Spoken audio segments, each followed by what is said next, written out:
kalau di karantina kalau karantina sebenarnya it doesn't matter Kak. Karantina it's okay asal pelayanan dari karantina itu bagus gitu loh. Kalau karantina orang ditaruh lebih dari 1 minggu dikasih makanan yang rasanya cuma asin sama minyaknya kebanyakan, mungkin minyaknya bekas goreng berkali-kali sampai lidah aku tuh gatel gitu. Katanya di karantina di bintang 2, rumah lo aja gue bisa beli, apalagi cuma disuruh karantina di hotel bintang 5 yang kadang-kadang netizen tuh Kak tidak membaca kata-kata dengan jelas. Kan di situ sudah disebutkan, aku itu bukan tidak mau di karantina, tapi yang dipermasalahkan adalah pelayanannya. Wah, siapa yang bilang kamu di karantina? Mau, orang di karantina mau, itu udah peraturan dari pemerintah. Tapi layanilah kita selayaknya seperti yang kita keluarkan duitnya itu. Kayak aku keluarin duit kan 80 juta tuh. Nah, lu kasih gue makanan stick Kak, salmon Kak, biar otak ini cerdas. Diketahui bahwa hingga saat ini Nikita Mirzani masih menjalani karantina pasca pulang dari Turki. Namun ia meradang dan mengkritik buruknya kualitas hotel elit tempatnya menginap. Kali ini, Niki terlihat mengkritik para politikus yang menjadikan COVID sebagai ajang politik, termasuk soal penunjukan hotel-hotel sebagai tempat karantina bagi warga yang pulang dari luar negeri. Tulisnya ini kita di akun Instagram story-nya Kamis 22 Juli. Hey cecunguk-cecunguk politik, kalau sampai semuanya mau dipolitikin, lo emang semua nggak ada otaknya. Lo pada paham nggak ini tuh bencana kemanusiaan? Sampai lo politikin juga ini urusan COVID. Fix lo pada nggak ada otaknya. Katanya ini kita. Niki. Iya.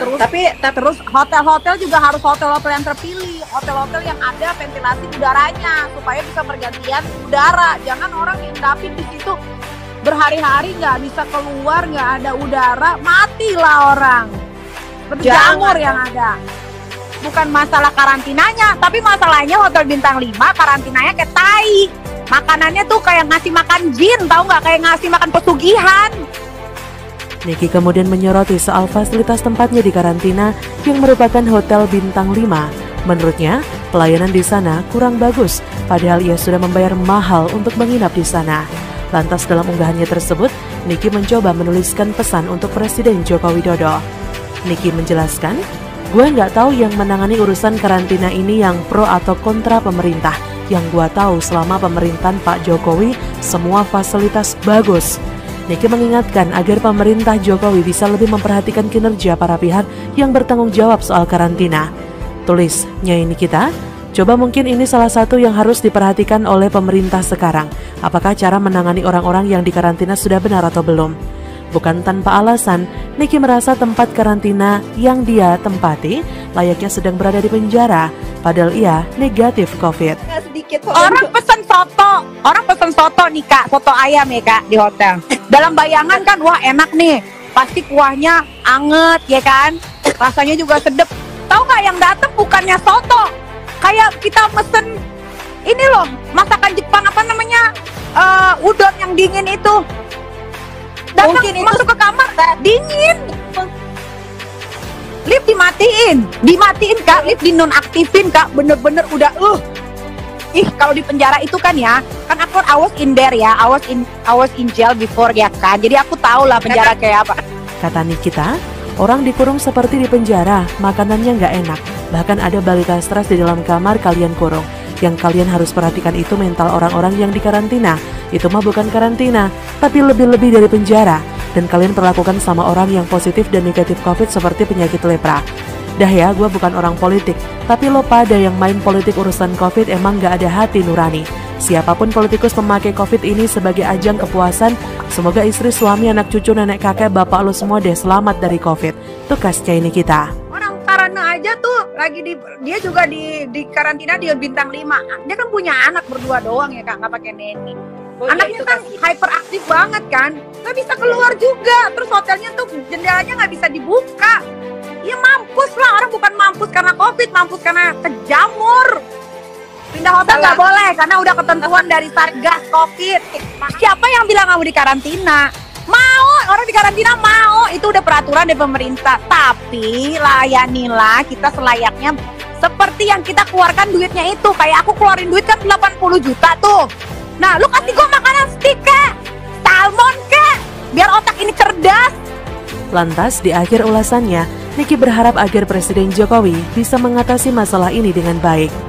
Takbir, sehat terus Pak Jokowi tercinta, libas para penyusup Pak yang berniat membuat gaduh Indonesia. Pungkas Nikita. Ya wajar sih ya kalau lihat Nyai Nikita merong-merong begitu, apalagi di tengah pandemi saat ini. Banyak oknum seolah mencari kesempatan dalam kesempitan. Bisa jadi hotel yang ditempatin Nyai memang memanfaatkan situasi. Lagian Nyai nginepnya di hotel bintang 5 ya kan? Ya you know lah harganya selangit. JJ yang kalau keramas shampoo-nya tinggal dikit botolnya dibalik ini mana paham. Mungkin Nyai Nikita menuntut sudah bayar mahal tapi fasilitas tidak sesuai dengan yang Nyai harapkan. Itu sih di luar kewenangan kita yes, tanggung jawab hotelnya. Cuma ya harusnya pihak Pemprov DKI harusnya lebih aware lagi lah dengan peringatan keras yang diungkapkan Nyai Nikita ini. Jangan cuma minta bayaran mahal tapi fasilitas nggak sesuai. Jangan-jangan getok harga yang terjadi sudah ada kong kali kong nih dengan petugas yang menunjuk hotel sebagai tempat karantina. Bukannya tidak percaya, tapi banyak kasus yang terjadi belakangan, seperti contoh mafia kartel kremasi. Terdapat salah seorang warga yang bernama Martin menceritakan kisah sedih dan mirisnya terkait getok harga yang dialaminya, di mana sang ibu yang meninggal karena COVID dan harus dikremasi, kok dari harga normal gak sampai 10 juta, tiba-tiba berubah menjadi 45 juta rupiah. Dengan tenggat waktu beberapa jam kemudian sudah naik melesat di angka 65 juta rupiah. Dan yang bikin miris lagi, dilakukan oleh oknum yang mengaku dari Dinas Pemakaman DKI. Aduh, nyesek banget. Memang politisi-politisi busuk yang memanfaatkan masa pandemi ini untuk kepentingan diri dan golongannya sendiri itu wajib dihantam. Sudah ramai banget protes ini itu, tapi tak terdengar ada bantuan yang dia dan kelompoknya salurkan ke masyarakat. Belum lagi koar-koarnya paling keras salahkan pemerintah. Para politisi kofla itu bisa banget ya untuk mencontoh Nyai Nikita yang sudah berkali-kali menyumbang warga yang terkena atau terdampak virus corona. Seperti diberitakan Kompas TV pada ulang tahunnya yang ke-34 tahun di 2020 silam, Nyai menyisihkan uangnya sebesar 100 juta rupiah untuk penanganan COVID-19. Tapi bukan cuma itu saja loh, Nyai Nikita juga membantu tenaga kesehatan dan pasien COVID di Wisma Atlet Kemayoran. Bintang film Comic Egg ini ikut tergerak hatinya untuk membantu para tenaga kesehatan dan pasien COVID yang ada di Wisma Atlet Kemayoran, Jakarta Pusat. Nikita memberikan bantuan yang dimuat dalam sebuah truk. Meski tidak bisa datang langsung ke Wisma Atlet, Nikita mengaku senang bisa membantu pasien dan tenaga kesehatan di sana. Para tenaga kesehatan dianggap Nikita merupakan garda terdepan dalam upaya melawan virus corona.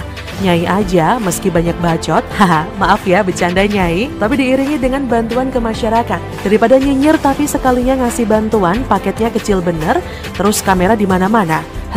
Memalukan. Bagaimana menurut Anda?